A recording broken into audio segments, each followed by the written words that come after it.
Wall Street is rigged, and it's just disgusting when you look at the facts. Wall Street has been getting away with financial murder for decades and decades. They basically use our investment and retirement accounts as their own private treasure trove. They take our money that we have earned by the sweat of our brows, and they use it to enrich themselves at our expense. I mean, just think about that for a moment. You and I give them our money in good faith with the understanding that they will preserve and grow our wealth. They take our money with a smile, they make promises that they never intend on keeping, and after taking the lion's share of the profits, what do? They give us the crumbs. The thing is, it's even worse than that, because Wall Street as a whole outright rigs the markets. A little over a decade ago, in the aftermath of the 2008 financial crisis, listen to this, Wall Street banks actually admitted to rigging the markets. But you'd never know because it wasn't on the front page, was it? So let me unpack what happened, because this is still going on today, by the way, and it will probably never end.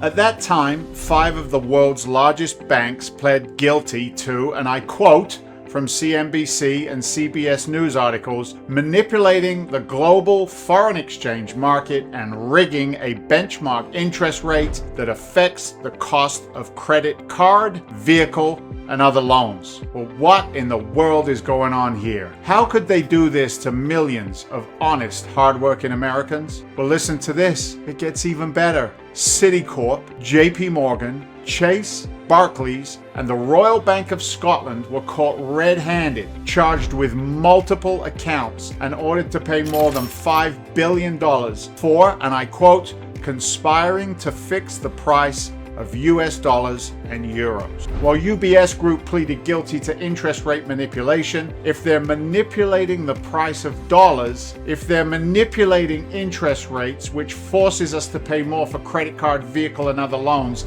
if they can do this right under our noses, is it so hard to believe that they are doing everything else that they can to get away with, to squeeze our investments, our retirement accounts, for all the profit that they can make at our expense? Of course not. This is par for the course. This is how Wall Street operates, baby. And they don't give a damn. Primarily because they have the government in their pockets. Government prosecutors determined, are you ready, that these banks colluded to rig financial markets. It gets me angry.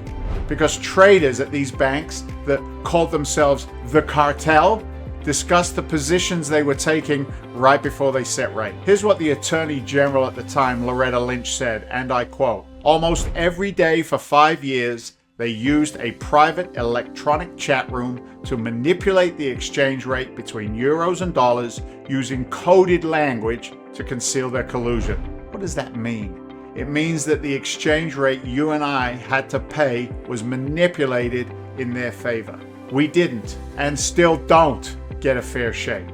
Heck, we don't even stand a chance. Lynch went on to say that these banks acted as partners, even though they were supposed to be competitors. So they created a sort of market monopoly against the rest of us. And in so doing, they pushed the exchange rate, and I quote again, in directions favorable to their banks, but detrimental to many others. This is what every single retail investor is up against. That's what we have to deal with every single time we want our money working with velocity.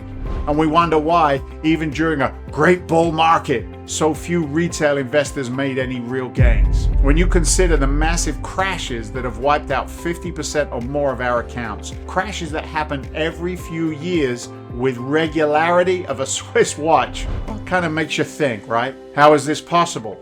Not to mention, by the way, the minor so-called downturns that wiped out 10% to 20% or more. It's a wonder that we even make any gains whatsoever. This is why the pinstriped crooks can make a decade's worth of gains in just a couple of years. But they tell us to invest for the what? Yeah, long term. So we're sitting on our hands and waiting decades, hoping beyond hope that there's enough for us to retire on, while they skim the majority of the profits of our money earned, and put those gains in their coffers.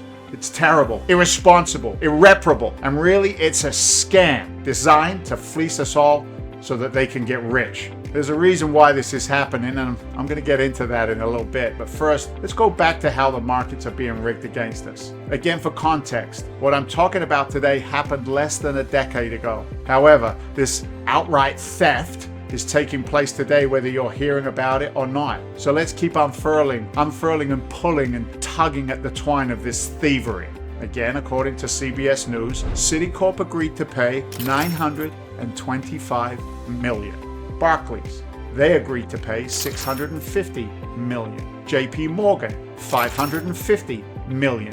RBS agreed to shell out $395 million since they were guilty and admitted it. It makes you wonder why they had to agree to anything. Why is it up to them what they end up paying in criminal penalties for defrauding the public? You know, just sickening, right? But check this out. Barclays had to pay an additional $60 million in criminal penalty because they violated a prior agreement with the Justice Department where they were basically let off the hook with a slap on the wrists. So they were caught previously. It's not their first time. They got the slap on the hand, agreed not to do anything illegal again, and then they turned around and committed fraud to the detriment of the market and the folks like you and I. These university-educated guys and girls with degrees up the wazoo are literally nothing more than wolves in sheep's clothing waiting in the hen house. No shame, no guilt, business as usual.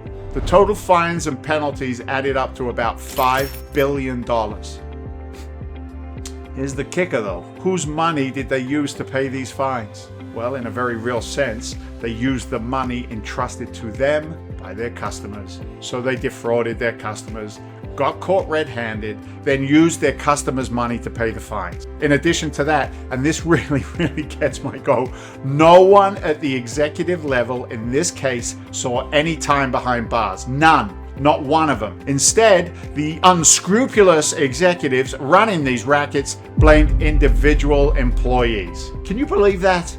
Can you? These are some of the smartest people on the planet. They are certainly some of the most educated and the wealthiest of the wealthy. And they say, hey, we had no idea it was going on. Baloney. They knew very well. Wall Street is a hornet's nest of corruption. Anyone who doesn't have rocks in their heads knows this one thing. Malfeasance on Wall Street is not due to just a few bad apples. It's the standard from the top down in a parasitic culture that feeds off its host. And who is the host? Us. You and me. The millions of good, honest folks who have trusted Wall Street with our very survival in our golden years.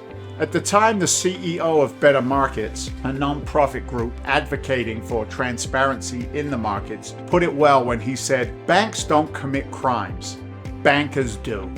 Until the Fed personally and meaningfully punish actual executives and supervisors for their wrongdoing, big banks will continue their crime spree at the expense of investors, our markets, and families on Main Street. Well, I'm here to put a spotlight on what's going on, and just as importantly, to give you alternative investment ideas to the rigged Wall Street market. If you found this video in any way interesting, please press the like button. This way you'll get to see more videos on this topic, and subscribe to the channel so that you can be notified when new videos get posted. For Legacy Alliance, I'm Dave Seymour.